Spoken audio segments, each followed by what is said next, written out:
என் மகன் புஜாரா கிடையாது. இதெல்லாம் இவனுக்கு தேவையா? சதமடித்தும் சுப்மன் கில்லை சாடி அப்பா. காரணம் என்ன? வாங்க பார்க்கலாம்.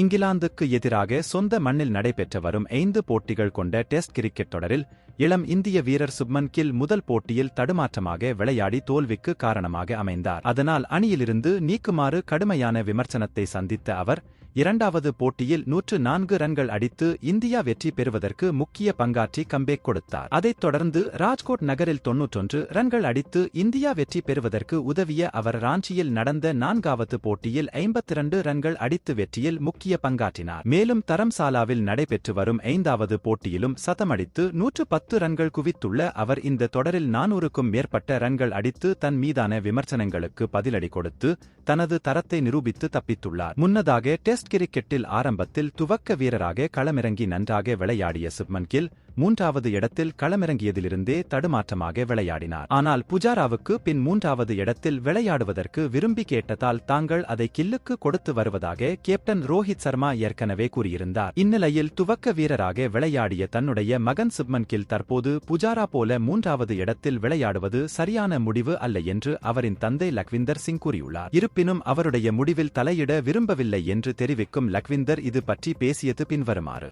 இறங்கி சென்று அடிப்பது பெரிய வித்தியாசத்தை ஏற்படுத்தும். அவர் அதை நிறுத்தி விட்டதாலேயே அழுத்தத்தை சந்தித்தார். அண்டர் 16 அளவிலேயே அவர் இறங்கி சென்று ஸ்பின்னர்களையும் வேகப்பந்து வீச்சாளர்களையும் எதிர்கொள்வார். அப்படி உங்களுடைய இயற்கையான ஆட்டத்தை கைவிடும் போது நீங்கள் சிரமத்திற்கு உள்ளாவீர்கள். இந்த விளையாட்டே தன்னம்பிக்கையை பொறுத்தது. அதில் ஒரு நல்ல இன்னிங்ஸ் விளையாடினால் மீண்டும் நீங்கள் சிறந்த இடத்திற்கு வந்து விடலாம். அவர் துவக்க வீரராக தொடர்ந்து விளையாடியிருக்க வேண்டும். 3வது இடத்தில் விளையாடுவது சரி என்று நான் கருதவில்லை. ஏனெனில் நீங்கள் உடைமாற்றும் அறையில் நீண்ட நேரம் உட்கார்ந்து இருக்கும் போது அழுத்தமும் பதற்றமும் அதிகரிக்கும். 3 என்பது ஓப்பனிங்கும் கிடையாது, மிடில் ஆர்டர் இடமும் கிடையாது. மேலும் கில்லின் ஆட்டம் அது போன்றது கிடையாது. அது தடுப்பாட்டம் விளையாடக்கூடிய புஜாராவுக்கு தான் பொருந்தும். இருப்பினும் அவருடைய இந்த முடிவில் நான் தலையிட விரும்பவில்லை. அவருக்கு பயிற்சி மட்டுமே கொடுக்கிறேன். அவர் தன்னுடைய சொந்த முடிவை எடுக்கும் அளவுக்கு போதுமான வயதைக் கொண்டுள்ளார். அவர் டீன் ஏஜராக இருந்த போது மட்டுமே நான் முடிவுகளை எடுத்து வந்தேன் என்று கூறினார்.